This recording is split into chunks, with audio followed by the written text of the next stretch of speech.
साहब की बात बताऊं, उनके 4 बेटी पैदा हुई, बेटा नहीं हुआ। तो बीवी ने हमल के बाद कहा, ए अल्लाह, अगर मेरे घर में बेटा पैदा हो गया तो मस्जिद में ढोल बजवाऊंगा। अल्लाह की शान देखो, बेटा पैदा हो गया। बड़ा बेनियाज है, तुम्हारी मन्नत गलत हो मगर वो तो करम वाला है, मेहरबान। अब जब बेटा पैदा हो गया तो बुलाया शौहर को, ए मियाँ, हमारी नीयत यही रही, यही मन्नत रही और इसका पूरी करेंगे। ये हमारा कमिटमेंट है अल्लाह से कि लड़का पैदा होगा, बेटा पैदा होगा तो हम मस्जिद में ढोल बजवाएंगे। मुफ्ती साहब बोले, अभी मैं 40 दिन जमात से लौटा हूँ, मस्जिद में ढोल? अरे ढोल बजाना हराम है, अल्लाह के घर में कैसे बजाऊंगा? कहे मौलवी, तू चाहे जिस जमात का अमीर हो, तुझे ढोल बजाना होगा। अगर मेरा बच्चे को कुछ गड़बड़ हो गया ना, तेरी गर्दन दबा दूंगी। और नहीं बजाएगा तो जा मस्जिद में रहे, इधर आना मत, वजू का पानी पी पी के रहे। तिरियाहट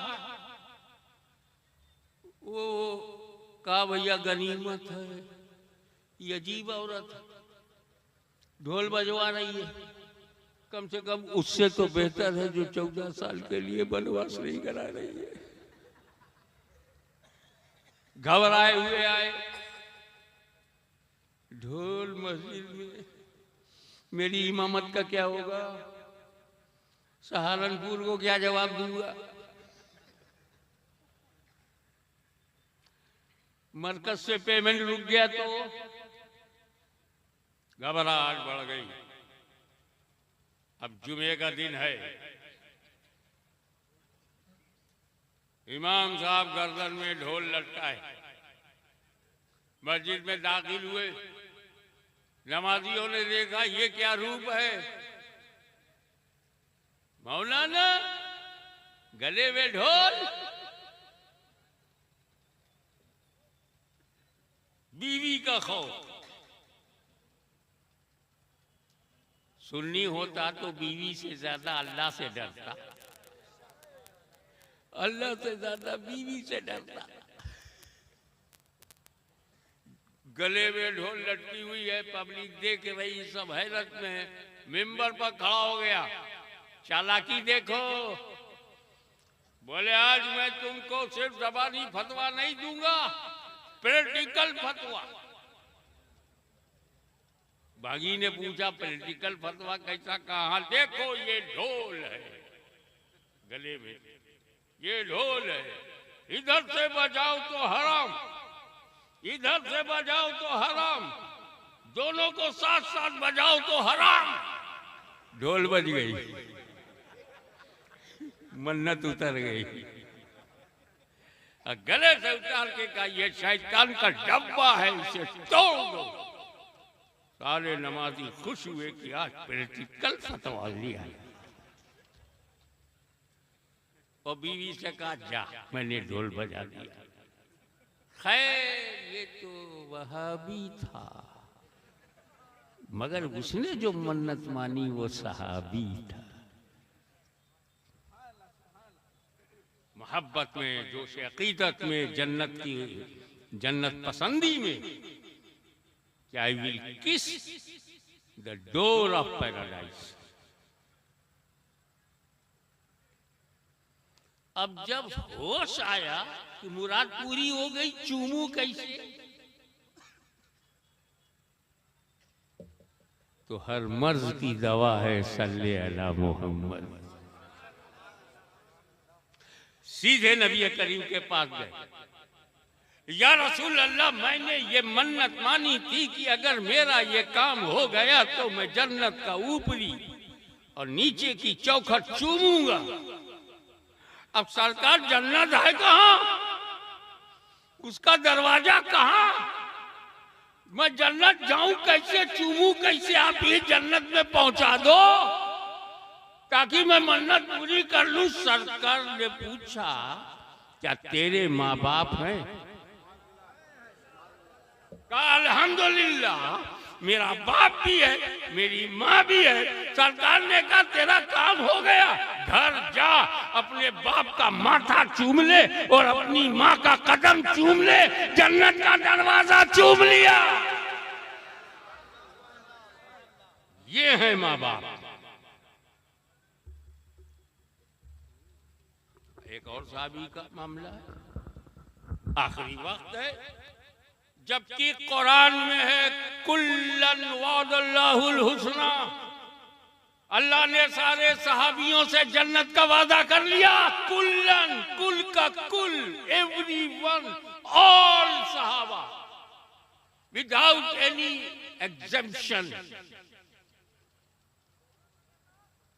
मगर एक साहबी का हाल ये है कि आखिरी वक्त है, कलमा पढ़ना चाहते हैं मगर मुंह से कलमा निकल नहीं रहा। सोच तू कहां, सहाबी कहां। जब ये खबर रसूल पाक तक गई कि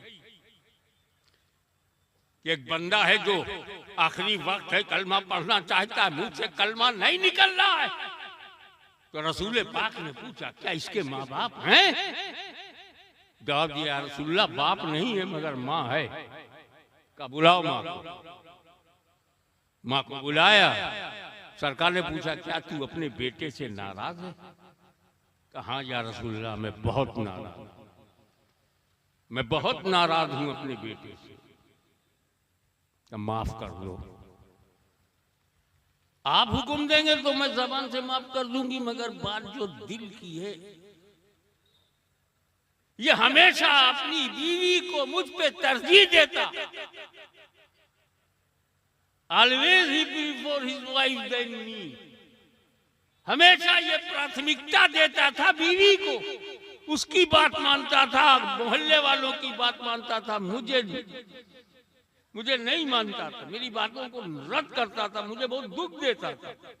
आई कांट, मैं माफ नहीं कर पाऊंगी, आई एम सॉरी।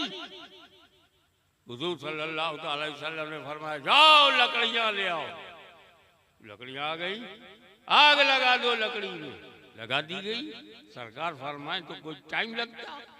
जब शोले भड़के, हुजूर ने कहा जा इसका बेटा लाके इसी आग में डाल दे। ममता तड़प गई, या रसूलल्लाह मेरी आंखों के सामने मेरे बेटे को जलाइएगा। क्या हुआ है तुझे? इस मामूली सी आग में बेटे को जलता हुआ नहीं देख सकती तो जहन्नम की आग में जलता हुआ कैसे देखेगी? या रसूलल्लाह मैंने माफ किया, मेरा खुदा माफ करे, आप माफ करे। इधर माँ ने माफ किया, उधर वो कलमा पढ़ने लगा।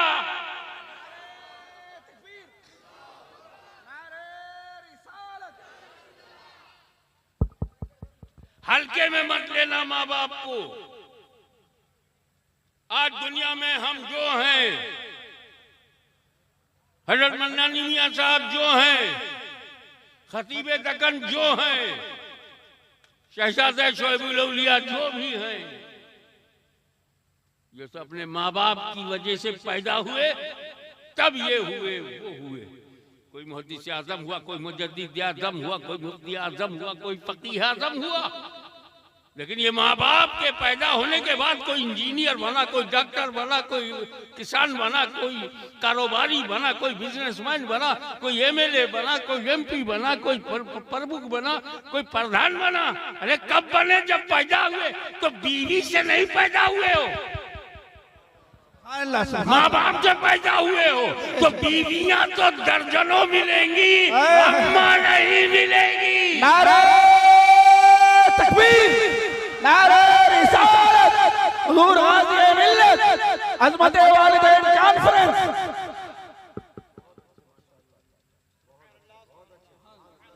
एक बार डंके की चोट पर कहता हूं कि अगर तुमने 10 बार हज किया है, एक ही फर्ज था,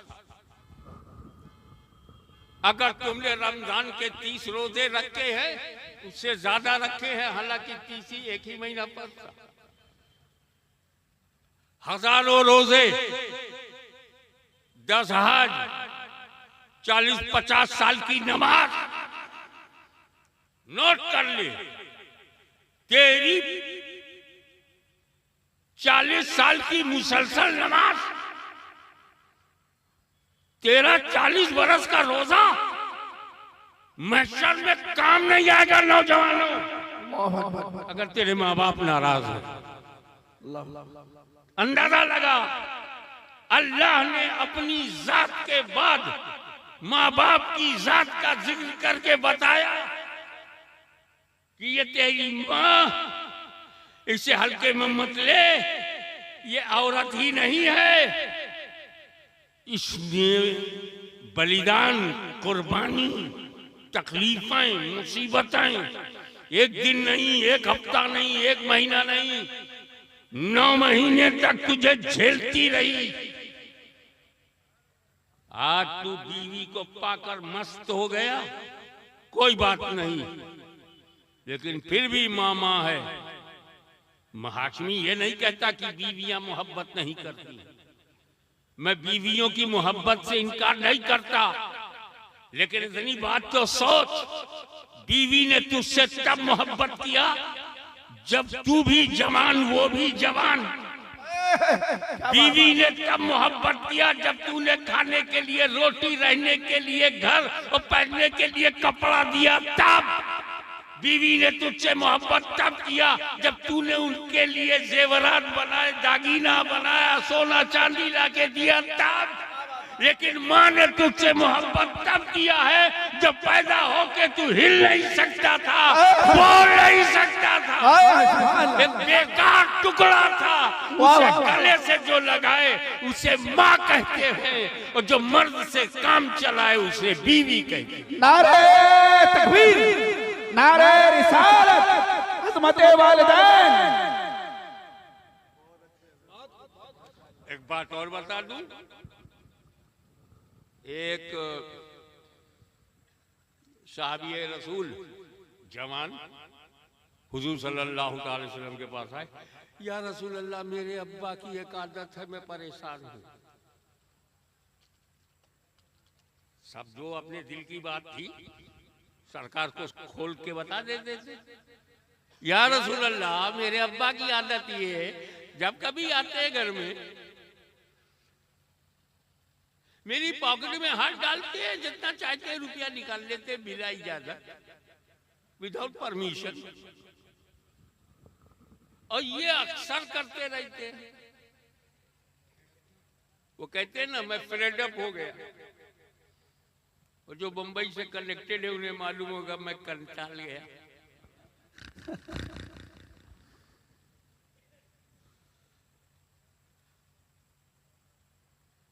और जो समझदार लोग हैं कहते हैं मैं अमित शाह हो गया। एक ही झटके में, अभी तो झटके खाने का जमाना आ रहा है, तो परेशान कि मेरे अब्बा मेरी जेब में हाथ डाल के जितना चाहते निकाल लेते, बताते तक नहीं। या रसूलल्लाह, मैं क्या करूं? तो जो सरकार के अल्फाज हैं वो बता रहा, अंता वो मालो का ले, अभी तू, तेरा माल तेरे बाप का है।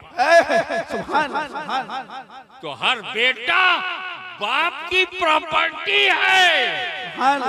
Every son is property of parents.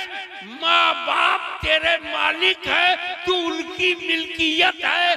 अगर बीवी बगैर इजाजत शौहर की जेब से पैसा निकाले तो चोर है, और माँ बाप निकाल ले तो उनका जोर है।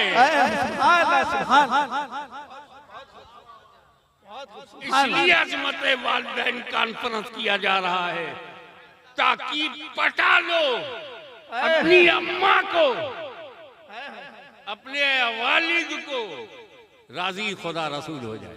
सुभान अल्लाह। एक जरूरी बात, औलिया अल्लाह की कब्रों को चूमना चाहिए या नहीं? सुभान अल्लाह, सुभान अल्लाह।